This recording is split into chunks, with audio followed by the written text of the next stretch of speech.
G'day, I'm Paul. So if you're into your hot hatches, you probably know what this is. It is the brand new Honda Civic Type R. Looks awesome in person. Now this competes with things like the Volkswagen Golf R, the Hyundai i30N, the new GR Corolla. It's priced at just under $73,000, so it has become very expensive recently.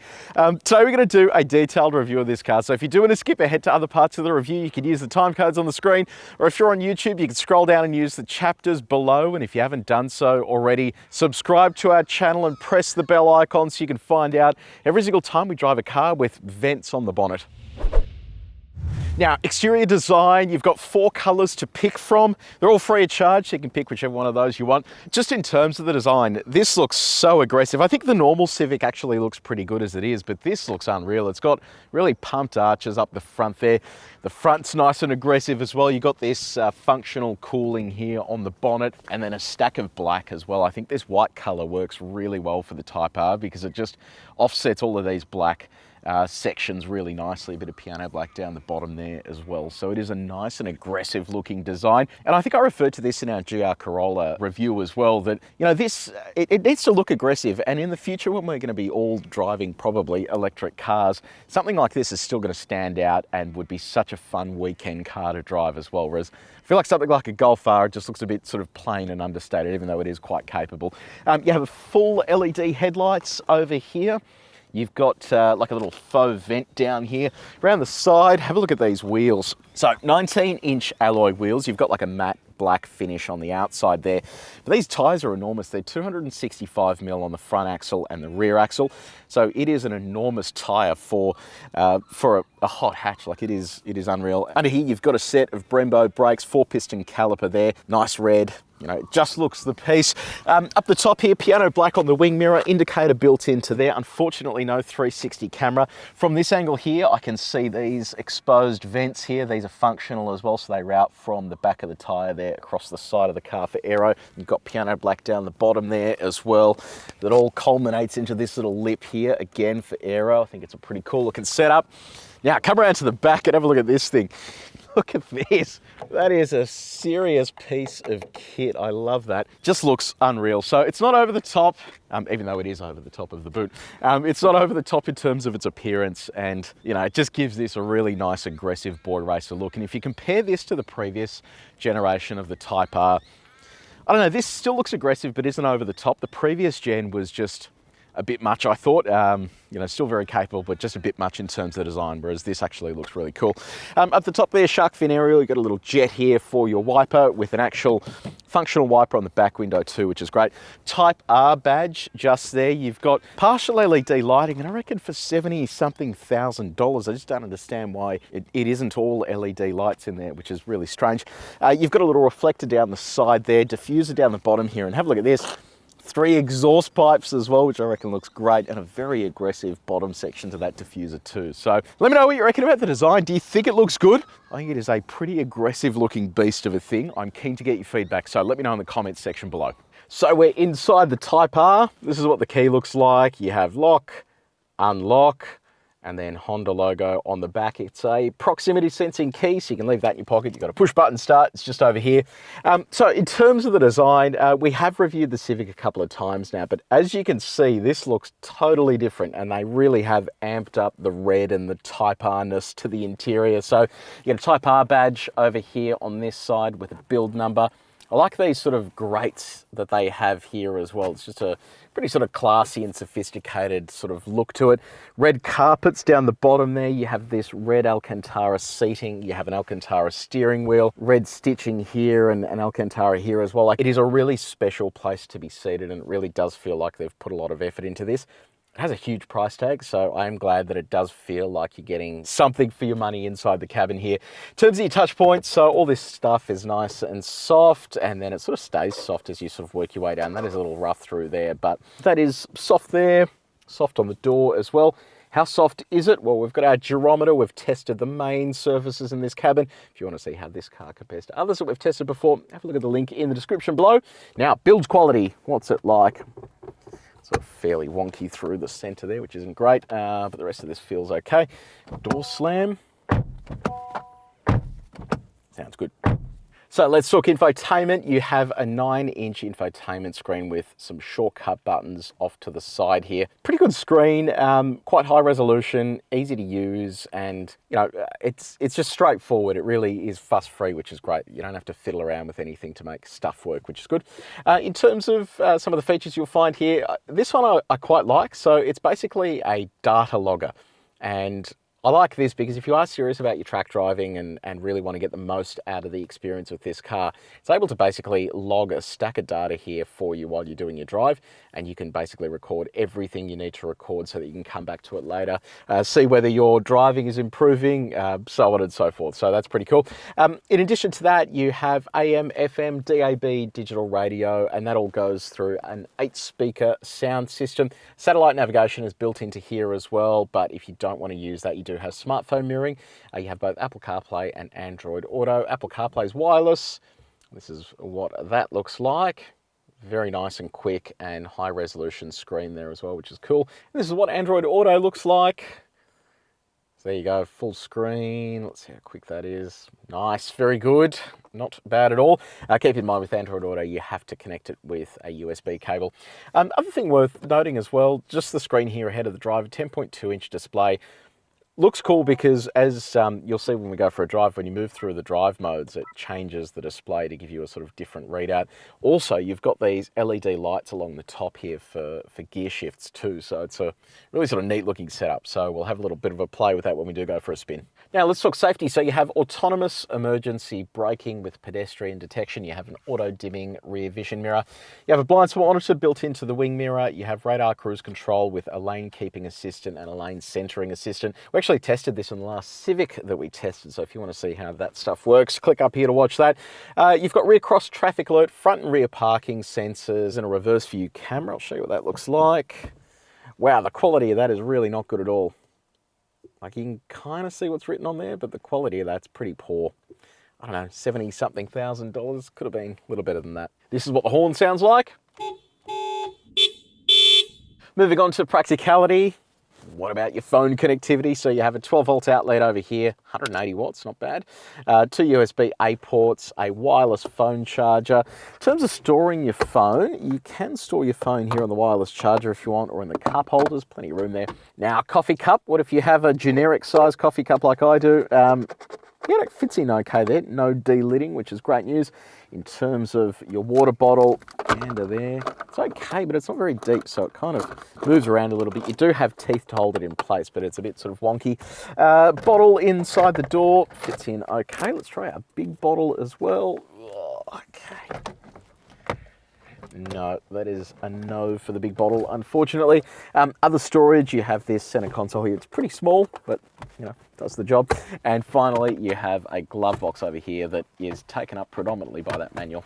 Let's talk comfort. So you have dual zone automatic climate control. The seats, they are manually adjustable for the driver and front passenger. Seats are very comfortable, so they hug you in really nicely. The ride, I suspect, is going to be a little bit firm, but they do hug you in nicely. So if you do go for a sporty drive, they will ensure you don't move. Steering is manually adjustable. It offers both tilt and reach adjustment, and on our reach test, all of this stuff is easy to reach while you're driving. Okay, second row. So let's start off with room. Knee room is good. Toe room is not too bad. Headroom is okay. My head sort of just touches the roof there. I love the way this looks. This is unreal. You've got Type R in here, and it's on this sort of etched surface as well. So I love that they've actually thought about your rear passengers as you terrify them when you go for a drive, which is cool. This is a 4-seater, so there's no seat here in the middle, so you just get these 2 cup holders. Fit your bottle in there without any dramas. Bottle fits inside the door too. Now, one thing I did notice, there's no air vents and no charging here either, which I reckon is a little bit disappointing. If you do have kids, you have ISOFIX points on the 2 outboard seats with 2 top tether points. It's a really comfy place to be seated. Let's do our window test. Let's have a look. Does it go all the way down? Oh, so close. But it is auto up and down. So let's talk cargo capacity. Crack the boot open. So you have a little over 400 litres of cargo space available in the standard sort of form here. I mentioned this in our other Civic review. I quite like this simply because it's very easy to get rid of. You don't need to worry about storing your cargo blind anywhere. Very clever solution. Beneath the cargo floor, you have nothing. There is no spare tyre there. Let's have a look at what it looks like with our bags in there. So there's the laptop bag. It's our suitcase. Fits nicely.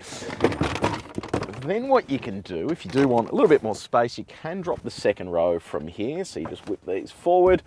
That expands the space to a little over 1,200 litres. Okay, so we have just hit the road in the Civic Type R. You know what, just recently with GR Corolla being launched and I think Jimny as well, we haven't driven manuals for ages, and it's just fun to hop back in a car where you're actually doing something instead of it doing everything for you. And this is only available in a manual as well, which kind of gives you an idea of the intentions, gives them a bit more refinement in terms of getting the product engineered as well, because you're only focusing on one type of transmission. So let me run through the specs here. Some of this is going to sound familiar. 2-litre turbocharged 4-cylinder petrol engine, 235 kilowatts of power, 420 newton meters of torque. Sounds familiar because it feels like a carryover engine from the previous generation of Type R, but they have made some changes. So there were changes to the way the turbocharging system works. There are also changes to a lot of elements of the chassis beneath the skin. And I like the fact that they've actually gone to town on making this even more of a point and shoot weapon. And when we go for our fast lap, we'll see exactly how it feels behind the wheel. But given they've committed to front wheel drive, where the likes of Toyota have gone to all wheel drive, I think they are pretty confident in what they've done here. That's all mated, like I said, to a 6-speed manual transmission. I love this gear lever.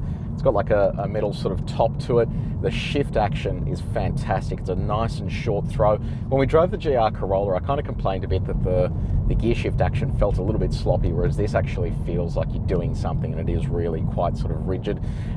Clutch as well. It's got a bit of weight to it, but it's not over the top. So, you know, doing all your actions, you actually feel like you're doing something, which is nice.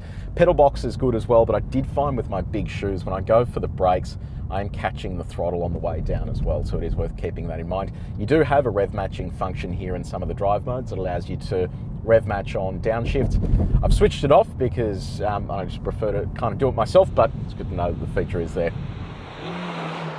Now, Honda claims a combined fuel economy of around 9 litres per 100 Ks.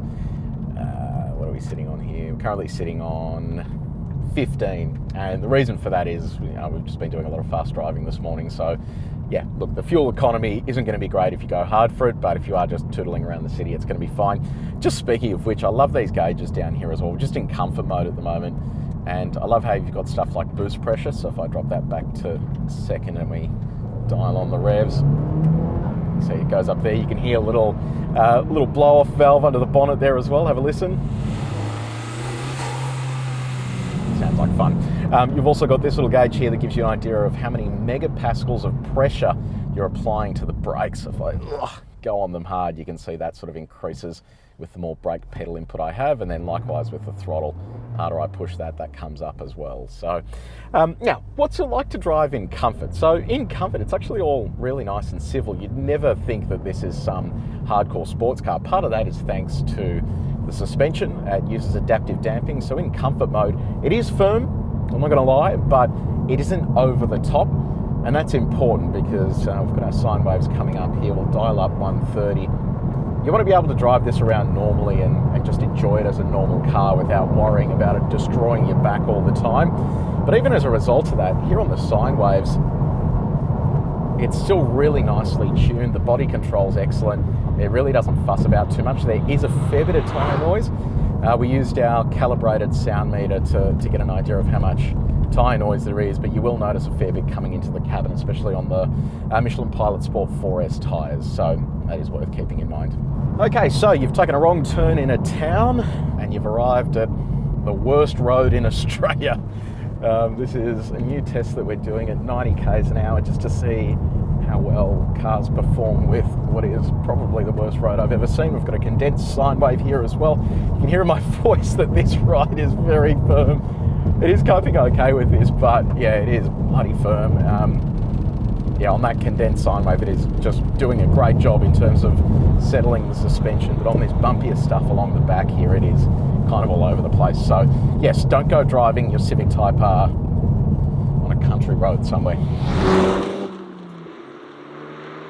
In terms of visibility, I can see clearly down the front of the car there. I can also see clearly down the side of the car. Those wing mirrors are pretty decent. Visibility out the back is okay. It's quite a narrow envelope, but it's all pretty straightforward. So you do have a bimodal exhaust, but it doesn't really sound that good from the outside in comfort. So you've got drive modes here: individual, sport, comfort. Let's go straight to Plus R.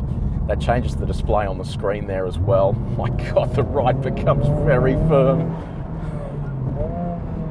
All right, here comes our first corner. Wow. It has got some serious road holding. My God, the steering is so accurate as well. It is incredibly direct. This is insane. It is so firm, but oh man, we are really moving. I can't even speak at the moment. This thing is bloody fast. We had the GR Corolla here recently. I think this may actually be quicker than that. Wow. Just point to point, it is remarkable how much power it has. And then you don't expect it to be as firm as it is, but it sort of feels pretty planted there. So we grab the limiter, all right, pound it on the back straight here. Far out. It is absolutely hauling. Wow, that is insane, absolutely insane. Got to catch a breath there. That is ridiculous. I think that obviously on our ride and handling track here, it simulates a country road here in Australia, and it's probably not the best condition to drive this in Plus R mode with everything on its firmest setting. But in individual mode, you can actually configure the suspension and all that sort of stuff to be in a much softer setting for a bit more balance and less bucking about, especially if you hit a bump mid-corner. But the way this applies torque is insane. It uses a limited slip differential, so on the front axle, when you do apply throttle mid-corner, it really isn't doing anything out of the ordinary. And it just shows you how far these systems have come, because I remember when we drove the Focus ST, that thing was kind of all over the place, whereas this is incredibly well sorted. It has over 400 Newton meters of torque that you're plowing through that front axle. It really just hooks up and goes. There's just no fuss about it. That limited slip differential works perfectly with this system. 265mm wide tyres as well, and it is slightly damp as well. It's been sort of raining this morning, so I got to tell you, this is an absolute weapon. And in fact, I'd go so far as saying this has to be one of the best hot hatches I've driven. Like, the Golf R is impressive as an all-wheel drive vehicle, but this just has another level of engagement altogether. You won't get the comfort that you get in a Golf R, but if an engaging drive is what you're after, this really just tops the list. Okay, time to do a little bit of performance testing. Unfortunately, it has rained, so this isn't going to be the best result in the world, but I thought we'd do this twice, once in the sport mode and then once in Plus R mode. We'll give that a shot. So, okay, that's sport mode. I'm gonna turn, actually, let's leave just traction control on, so we'll give that a shot. The official time is 5.4 seconds. Like I've said before, normally what we would do when testing these cars is just try continuously until we meet manufacturer claims, but I'm just, for the sake of showing you what it's like for a normal person to do this, I'll just do it normally and we'll just take whatever number we're given instead of trying 10,000 times to get there. So this is sport mode, traction on. It has a launch control function, so I have my foot flat on the floor and you can see it holding revs there. So I'm going to use that and then just slip the clutch a little bit and then we'll see how we go.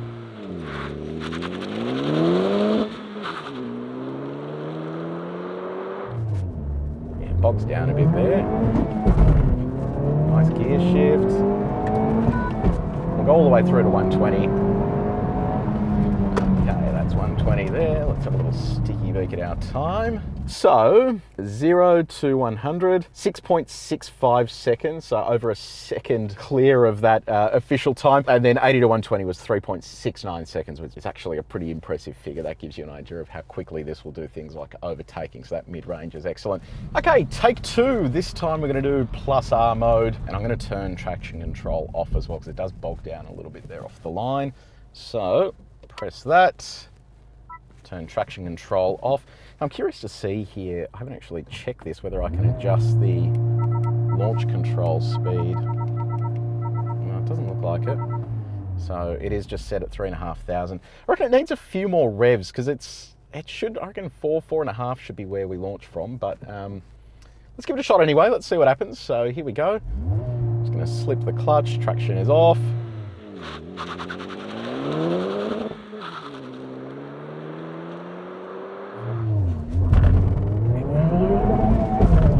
Felt better. And just through to 120 again.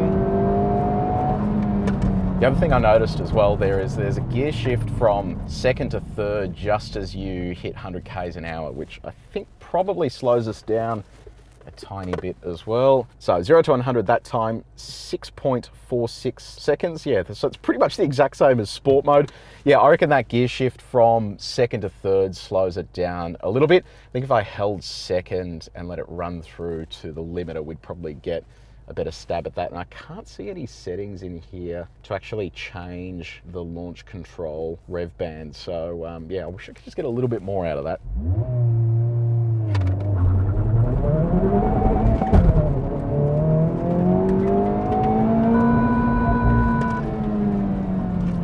Okay, so I just redid that run just to check whether I'm actually right or not. Yeah, 5.97 seconds if I don't shift to third. So that's where it's losing its time. And then I think if you play with it for a little bit there, it's probably not too hard to get on a dry surface down to 5.4. So there you go. It is pretty quick though for what it is. And I just love the fluency of the gear shifts. It really just smacks those changes and just takes off nicely. So yeah, pretty impressive. Okay, time to do a 100 to 0 stop. See how good these brakes are. So we'll dial up 100 k's an hour. I've got my marker here for our brake. So there's 100 and... Oh, all right. You can hear that rev matching stuff flare up a little bit there. So 100 to 0, 2.58 seconds, 35.43 meters. That is impressive. That is really, really impressive. So if you want to see how the Civic Type R compares to other cars that we've tested for the 0 to 100, 80 to 120, and also the 100 to 0, have a look at the link in the description below. We're building out that table, but it will soon have more cars in it as we go. And now, the one you've been waiting for. How quick does the Type R go in reverse? All right, let's see how it goes. Wow. 59 k's an hour, but boy, does it launch when it goes into reverse. Very impressive.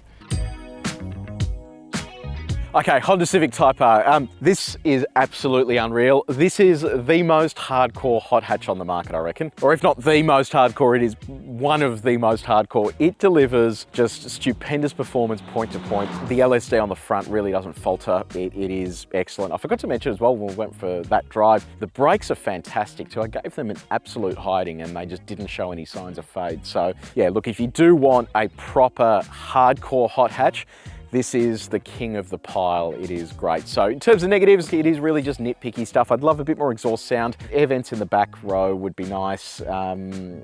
That's about it. It is an absolute smile maker. So let me know, have you ordered the new Civic Type R? Let me know in the comments section below. Let me know what you think about it. How's it going? What color did you get? All that sort of fun stuff.